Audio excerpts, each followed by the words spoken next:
안녕하세요. 공문 읽어주는 남자 100%입니다.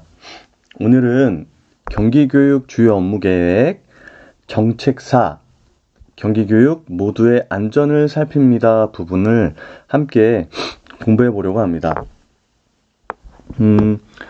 앞으로 한 6개에서 7개 정도 영상이면 경기교육 주요 업무 계획이 처음부터 끝까지 전부 살펴보게 되는 것 같습니다.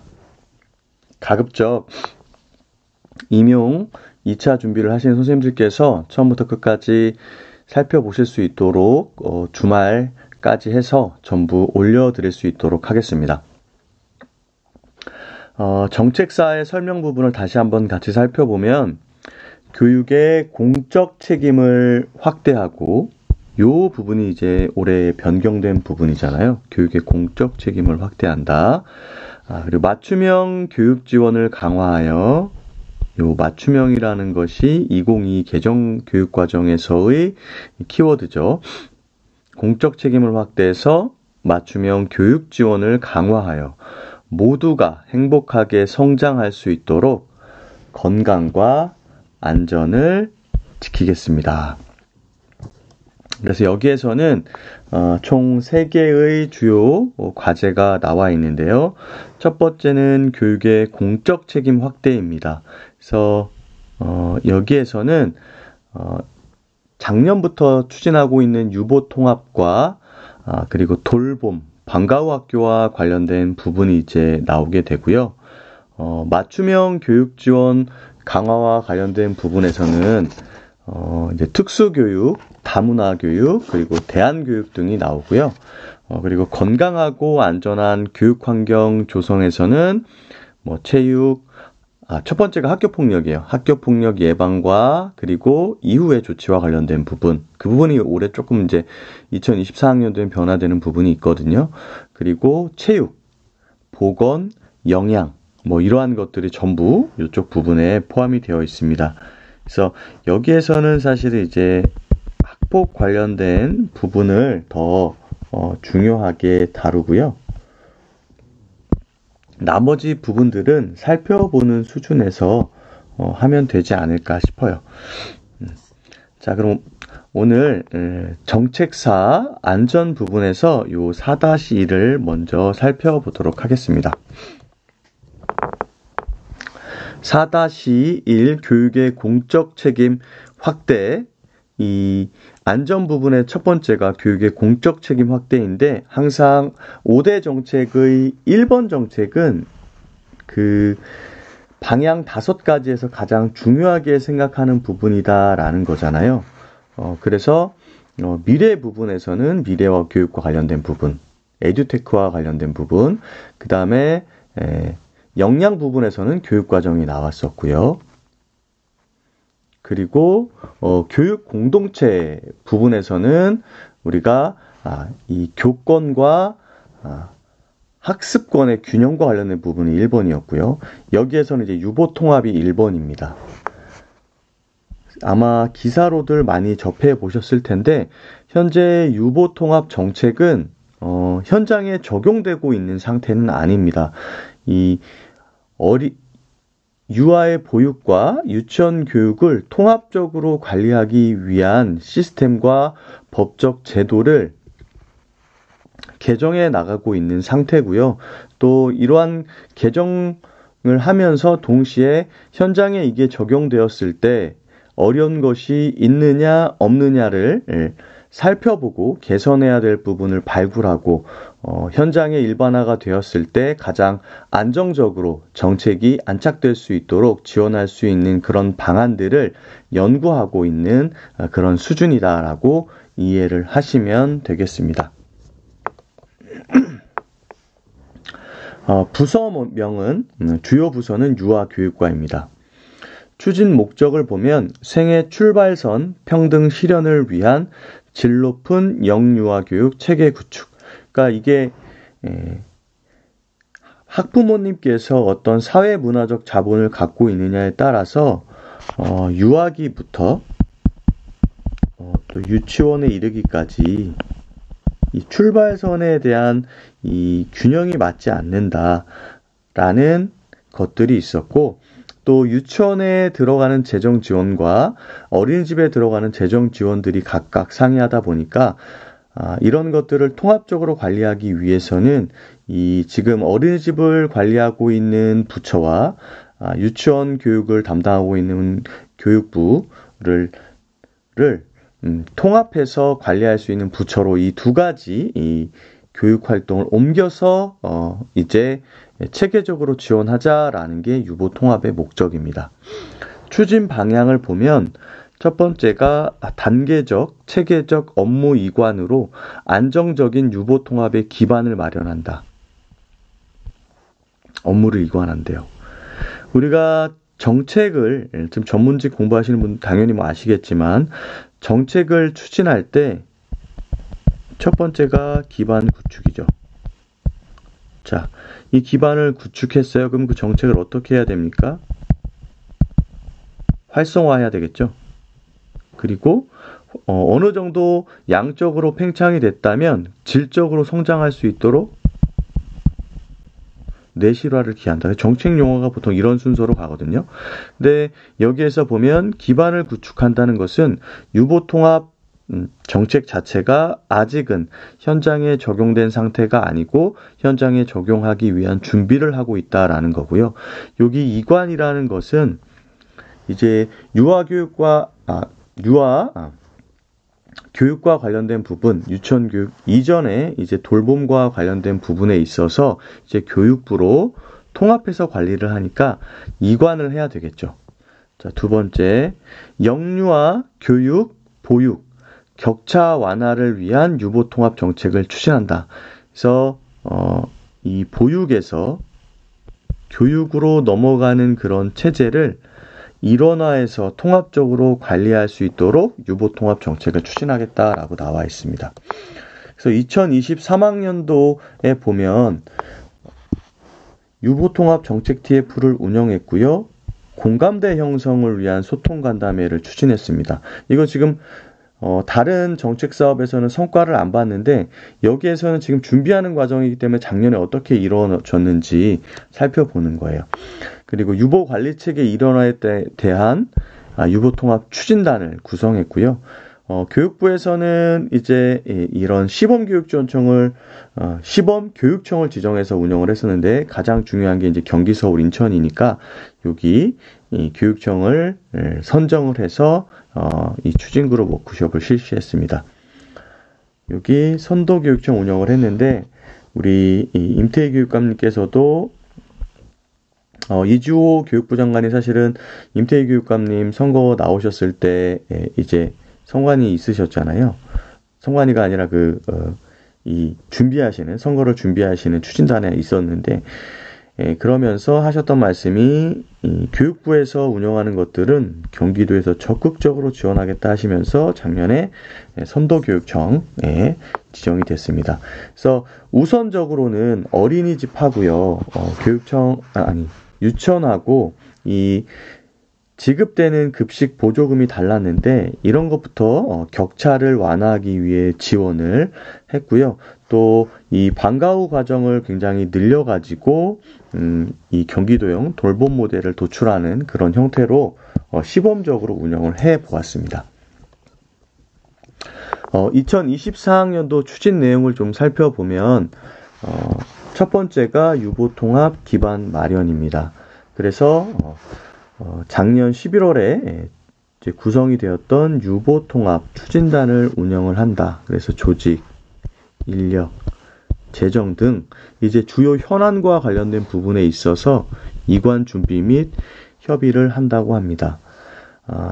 그리고 이관 사업과 재정 확보 이런 것들이 있는데 이관 사업은 이제 경기도청에서 운영하고 있던 것들을 경기도 교육청으로 옮기면서 이 31개 시군별 사업을 분석하고 인사, 정원 산정 등을 협의를 한다고 하고요. 제일 어려운 부분이 이 재정 확보 부분입니다. 그래서 이 재정 확보를 국비로 할 것인지 아니면 지방재정으로 할 것이냐에 대한 논의가 계속되고 있는 것 같아요. 근데 올해 같은 경우에 세수가 부족해서 지자체든 아니면 이 도교육청이든 도청이든 예산들이 많이 줄었는데 이런 것들을 지자체에서 과연 확보할 수 있을 것이냐에 대한 논란이 지금 지속되고는 있습니다. 그래서 이 유보통합 정책을 현장에 안착하기 위해서는 굉장히 재원이 많이 필요하거든요. 그래서 안정전 재원 확보를 마련할 수 있는 방안을 우선적으로 마련하는 것이 가장 중요할 것 같다라는 생각이 들고요. 그리고 여기 나온 것처럼 상위법 재개정에 따라 이관 관련 자치법규 재개정 추진. 그래서 그동안 두 개의 부처에서 관리하고 있던 이 보육과 그리고 유아 교육에 대한 부분을 교육부에서 관할을 하게 되면서 이 법령을 재개정을 했거든요. 이에 따라서 이제 기초자치단체에 마련되어 있는 자치법규들, 조례나 이런 부분들을 재개정해서 이 보육과 유아 교육이 이제 한 부처에 소속돼서 일원화될 수 있도록 지원할 필요가 있겠죠. 그리고 이 기존에 분리돼서 운영하던 보육과 유아교육을 이 현장에 안착하기 위해서는 관계기관의 적극적인 협력이 필요합니다. 특히 이제 전문직 공부하시는 선생님들께서는 이 유보통합뿐만 아니라 어떠한 교육정책이 들어갈 때 부서 간의 칸막이를 좀 줄이고 부서의 협력을 극대화해서 현장 맞춤형으로 지원할 수 있는 그런 교육 정책들을 기획해내는 것이 필요하겠죠. 그래서 보면 이 유보통합 같은 경우에는 교육부, 도의회, 지자체, 그 외 유치원, 어린이집과 관련된 기관들의 이런 협력 관계가 필요할 것 같고요. 실무적으로는 이제 선도 교육청으로 선발이 되었던 경기, 서울, 인천 등 이러한 교육청의 유보통합 추진그룹 협업 활성화가 필요할 것 같습니다. 그리고 올해도 지속적으로 이 선도교육청 사업을 운영합니다. 경기도교육청은 여기 선도교육청으로 아까 말씀을 드렸습니다. 그래서 지금 선도교육청의 사업 같은 경우에는 급식비와 방과후 사업을 중심으로 해서 유보통합이 되었을 때 그 수준에 맞는 보육과 유아교육의 격차를 해소하기 위한 그런 노력들을 지금 시범적으로 하고 있다라고 보시면 될 것 같습니다. 그리고 세 번째는 유보 이음 교육인데요. 이거 보니까 이게 생각이 나죠? 유초 이음 교육. 그 다음에 2022 개정 교육과정에 나오는 게 진로 연계학기가 있죠. 그래서 어떻게 보면 유보 이음 교육, 유초 이음 교육, 진로 연계학기는 이 어린이집부터 유보, 초, 중, 고의 교육의 연속성을 확보한다는 그런 맥락을 포함하고 있다고 보시면 될 것 같아요. 그래서 유치원과 어린이집의 교육 격차를 해소하기 위한 누리과정 운영 지원 방안을 마련하고요. 또 영유아 대상 발달 지원 프로그램 개발 및 교육과정 개선 방안을 모색하고 유보 이음 교육 적용을 통한 통합 모델 시범 운영 계획을 추진한다 이렇게 나와 있습니다. 그래서 아직 이게 2023학년도에 된 건 아니잖아요. 그러니까 이 유보통합과 관련된 이 선도교육청이 있듯이 이것도 시범 학교들을 지정해서 어떤 모델을 개발하는 형태로 진행이 될 것 같습니다. 그래서 올해까지는 유보통합과 관련된 부분들을 준비하는 단계다라고 보시면 될 것 같고요. 이 경기도 유아교육과 관련된 부분 살펴보면 이렇게 나와 있더라고요. 유보통합 본격 시행. 요 문서의 이름은 2024 경기 유아교육 정책추진 기본계획입니다. 그래서 보시면 작년에 교육부에서는 이 시도교육청과 교육청이 이렇게 이제 분할해서 관리를 하고 있었잖아요. 분할해서 관리를 하고 있었는데 요걸 단계적으로 이런 교사 자격이나 양성체계 교육과정, 시설 설립 기준 시스템 등을 단계적으로 적용을 해서 2025년에는 교육부, 교육청, 그리고 통합 모델을 적용하는 형태로 이제 나아가겠다라고 제시가 되어 있었습니다. 이 부분 그냥 인지만 하고 계시면 좋을 것 같고요. 유보 이음 교육 아까 나왔었는데 같이 한번 읽어보면 영유아의 건강한 성장과 발달을 지원하기 위해 교육 경험이 연령과 기관에 따라 단절되지 않고 지속 발전할 수 있도록 교육 공동체가 협력하여 실천하는 교육. 그래서 이 이음이란 말이 굉장히 많이 쓰이고 있는 것 같아요. 자, 그 다음에 교육의 공적 책임 확대 중에 이 두 번째 주요 정책은 돌봄, 방과 후 학교 강화입니다.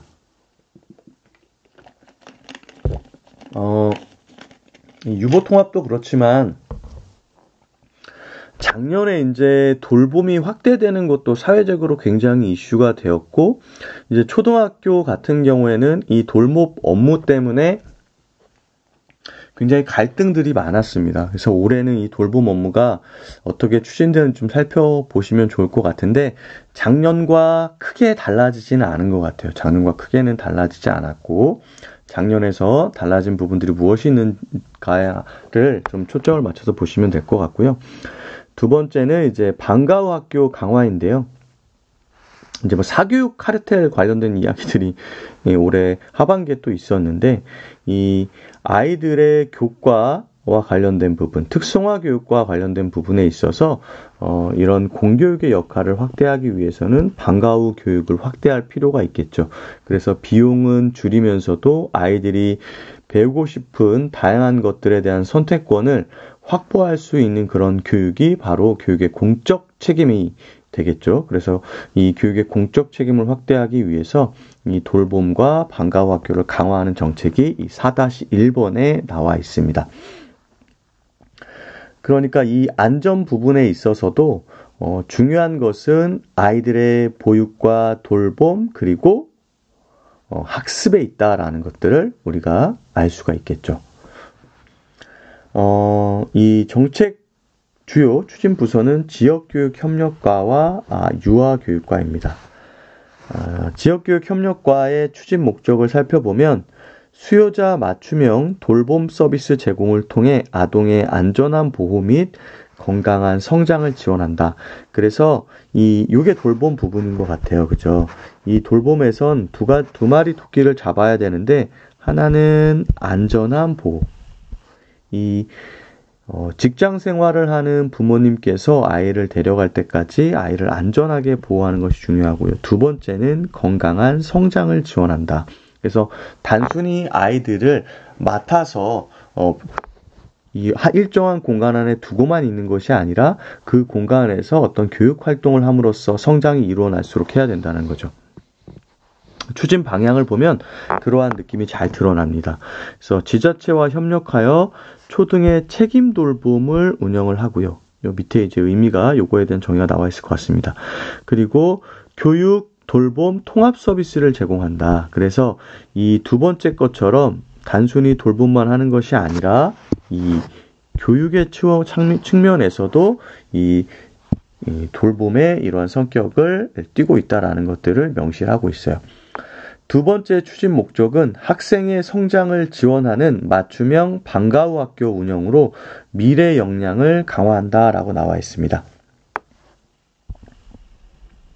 여기에도 학생의 성장이 나와 있습니다. 이 맞춤형으로 하기 위해서는 학생의 뭘 보장해야 돼요? 이제 이런 용어들이 익숙하시죠? 학생의 학습 선택권을 보장할 수 있어야 되겠죠. 그래서 추진 방향을 살펴보면 학생의 요구 반영 및 지역 자원과 연계한 다양한 학생 맞춤형 방과 후 학교 프로그램을 운영한다. 여기에도 지역 자원 연계가 나와 있습니다.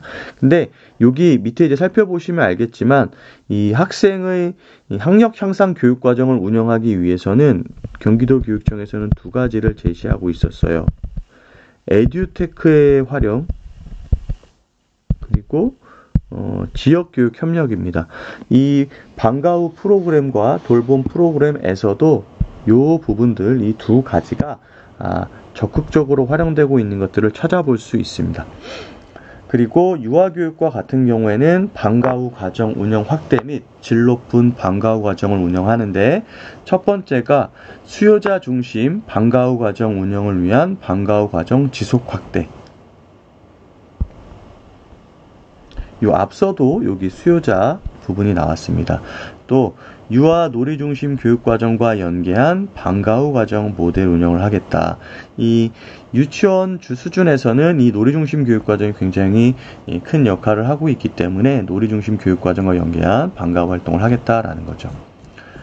여기 부분은 이제 작년 성과는 넘어가고 바로 지자체 올해 추진 내용에 대해서 살펴보도록 하겠습니다. 교육의 공적 책임 확대 두 번째 주요 과제 돌봄 방과 후 학교 강화의 첫 번째 정책은 지자체 협력 책임 돌봄 운영입니다. 이 지자체 협력 자체를 우리는 뭐로 봐야 될까요? 지역 교육 협력. 우리가 계속해서 공부를 하고 있지만 이번에 경기교육 주요 업무 계획은 이 지역교육 협력과 에듀테크 활용이라는 두 가지 보조 엔진을 각 정책마다 적극적으로 활용하고 있다라는 것들을 우리가 계속해서 눈으로 볼 수가 있습니다.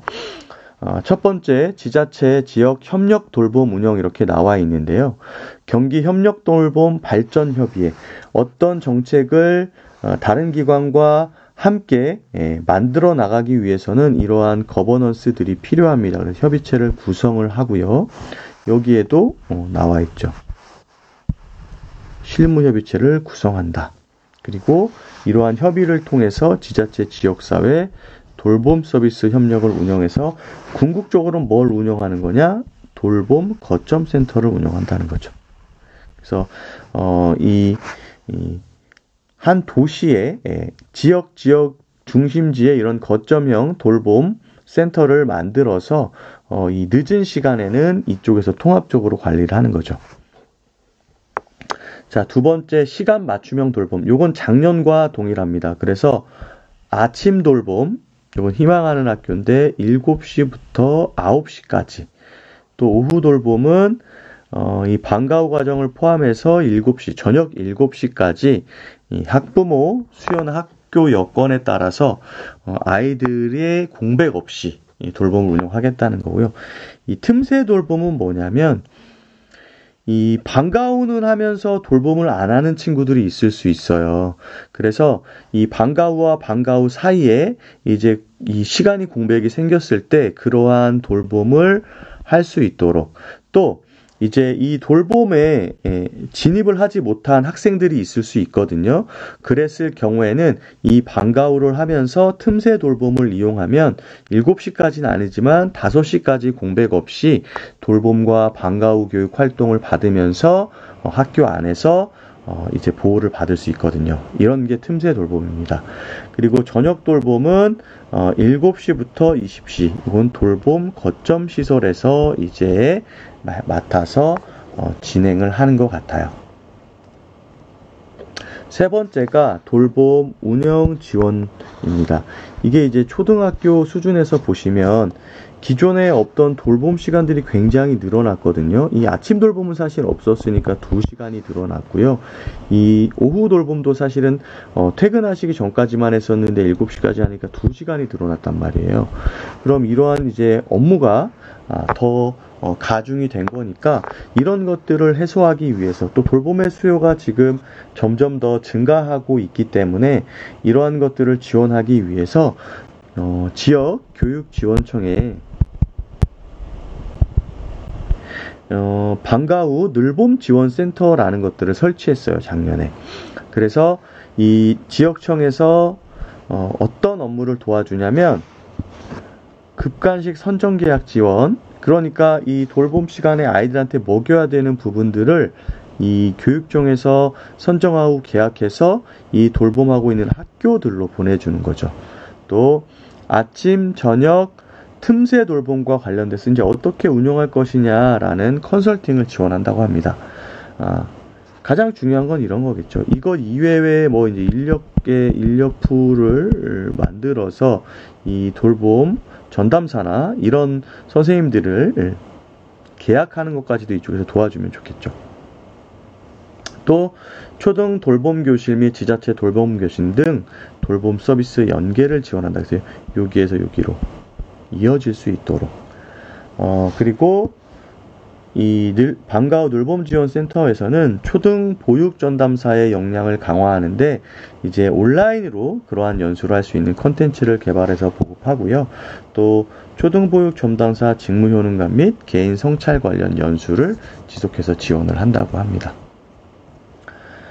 그리고 이 유치원 수준에서도 인성교육 기반의 그런 어떤 골든타임이라는 말을 아까 앞쪽에서도 말씀을 드렸었잖아요.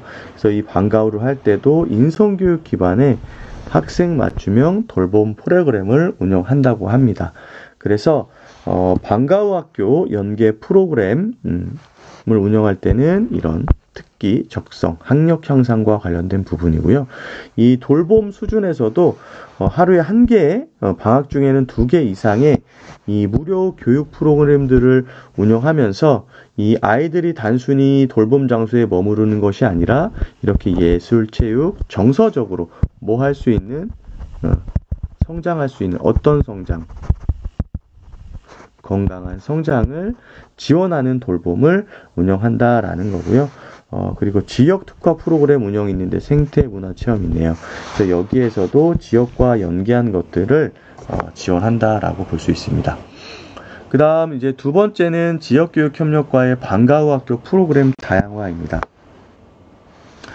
첫 번째가 학생의 성장을 지원하는 방과후 학교인데요. 이 학생의 배움과 성장을 지원하기 위해서 미래형 맞춤형 방과후 프로그램을 운영하고요. 우선적으로는 학생의 수요를 반영해서 이 새롭게 수요가 생긴 프로그램을 운영할 수 있도록 한다. 또 에듀테크를 연계한 교육 기회를 확대해서 디지털 학력 향상 프로그램을 운영하겠다. 밑에 이제 그 관련된 정책 용어들이 나오는데 우리가 흔히 이제 알고 있는 뭐 아이스크림이나 구몬이나 이 디지털 프로그램들을 활용해서 운영하는 그런 AI 맞춤형 온라인 학습 프로그램이 있잖아요. 이런 것들을 사실은 지원한다는 거죠. 아직까지는 이게 정착이 되지 않았기 때문에 나중에 이 하이런 자체가 이런 프로그램을 제공할 수 있는, 예를 들면 뭐 CMS 기능이 탑재가 된다면 이 하이런을 토대로 이런 것들을 대체할 수가 있겠죠. 또 저소득층 가정 학생의 학습기회 보장을 위한 자유수강권을 지원하고요. 방과후 프로그램 운영 공간 확보를 위한 방과후 학교 환경 조성을 합니다. 이 자유수강권은 뭐냐면 이제 저소득층 아이들을 위해서 이 일정 금액의 예산을 내려보내서 이 아이들이 방과후 활동을 할 때 그 예산으로 이 아이들의 방과후 학교 수강료를 지원하는 형태입니다. 수강료도 되고요. 그 다음에 뭐 교보제 이런 것들도 가능합니다.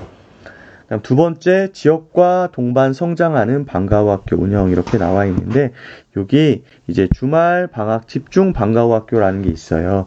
이거는 학교에서 하는 게 아니라 지역에 있는 사회적 협동조합이나 민간단체들이 이제 지원을 하면 주말이나 방학 동안에 이 지역과 연계한 이제 뭐 돌봄도 되고요.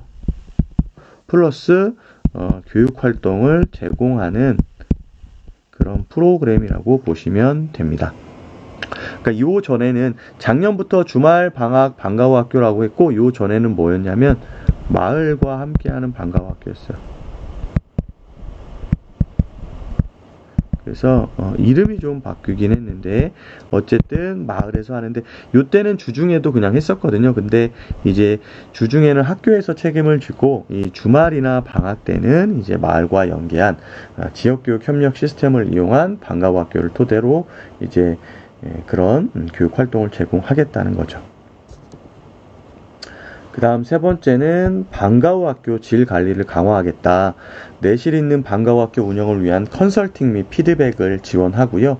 또 이 업무 담당자들과의 소통을 토대로 현장에 맞는 그런 정책들을 지원하겠다는 겁니다. 그리고 네 번째는 방과 후 학교 현장 지원을 강화하는데 이 현장에서 어려워하는 것들에 대한 이제 컨설팅이나 연수를 제공을 하고요. 이 방과 후 돌봄 지원센터 홈페이지를 토대로 이 업무 담당자가 필요로 하는 그런 정보들을 탑재해서 상시적으로 확인할 수 있는 그런 시스템을 만들겠다는 거죠. 제가 들어가 보니까 관련된 내용들이 있더라고요. 보통 교육지원청 홈페이지에 이게 개설이 되어 있습니다. 이외에 이제 위탁을 해서 운영하는 경우에 필요한 가이드북을 제작하고 컨설팅단을 운영한다. 이 정도로 이해를 하시면 되겠습니다. 그리고 마지막으로 유치원 방과 후 과정 운영을 확대한다고 합니다. 유치원 방과 후 과정 운영을 하는데 여기는 이제 위에 거와 비슷합니다. 학부모의 수요에 맞춰 이런 방과 후 과정 학급수를 확대하고요.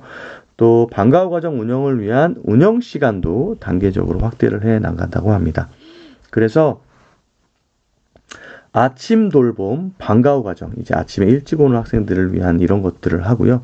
또 돌봄 공백을 최소화하기 위해서 이 방학 중에 방과 후 과정 운영을 지원한다고 하고요. 그리고 2024학년도 방과 후 놀이배움터 운영으로 교육과정 연계형 방과 후 과정 모델을 운영한다고 하는데 총 266개원을 공모해서 선정을 하고요. 이 유아의 놀이성을 존중하는 교실 문화를 조성하고 유아 놀이 중심 교육과정과 연계한 방과 후 놀이배움터 운영을 지원한다고 합니다. 여기에서 이제 방과 후 놀이배움터만 잠깐 살펴보면 유아의 배움과 건강한 성장 지원을 위해 교육 공동체의 협력에 기반한 교육과정 연계 방과 후 과정 모델이라고 합니다. 그래서 유치원이든 초중등이든 이제 방과 후와 관련된 부분들은 점진적으로 좀 확대해 나간다는 그런 이런 방향성을 제시하고 있는 것 같아요. 그래서 오늘 첫 번째 시간으로 교육의 공적 책임 확대와 관련된 부분에서 유보통합과 돌봄 방과 후 학교 강화와 관련된 부분들을 살펴보았습니다. 유보통합은 올해 기반을 구축해서 내년도에 이제 보육과 유아교육이 단절되지 않고 지속될 수 있는 형태로 이제 발전해 나간다라고 아시면 될 것 같고요. 돌봄 같은 경우에는 작년과 마찬가지로 아침에 2시간, 오후에 2시간, 그래서 이런 것들이 동일하게 진행이 되고 틈새 돌봄이라고 해서 방과 후 돌봄에 진입하지 못한 아이들이 방과 후 학교와 그리고 방과 후 학교 수업 간의 공백이 생긴 부분까지도 이제 5시까지는 안전하게 보장을 받을 수 있는 그런 프로그램들을 한다. 그리고 7시 이후에는 거점형 돌봄센터에서 8시까지 돌봄을 지속한다라는 부분 알고 계시면 되고요. 방과 후 학교 같은 경우에는 유초, 중등, 고2 이 모든 학교급에서 이 공교육 안에서 아이들의 성장을 지원하기 위한 학습 선택권도 확대되고 또 이 방과 후 활동 자체도 늘어난다라는 형태로 인식을 하고 계시면 될 것 같습니다. 오늘도 함께 공부해 주신 선생님들 감사드리고요. 이 댓글에 질문들을 많이 올려주신 것 같아요. 제가 읽어는 봤는데 이 휴대폰으로 바로 답변하기가 좀 어려워서 시간 날 때마다 질문하시는 부분 바로 답변을 드리도록 하겠습니다. 구독과 좋아요 감사드리고요. 댓글로 응원해 주시는 선생님들께도 고마운 마음을 전합니다. 이제 얼마 남지 않으신 이제 임용 2차 준비한 선생님들께서는 끝까지 열심히 하셔서 원하시는 그런 성과를 이루시고 저희 유튜브에도 꼭 좋은 소식 알려주시기 바랍니다. 오늘도 평안한 하루 보내십시오. 감사합니다.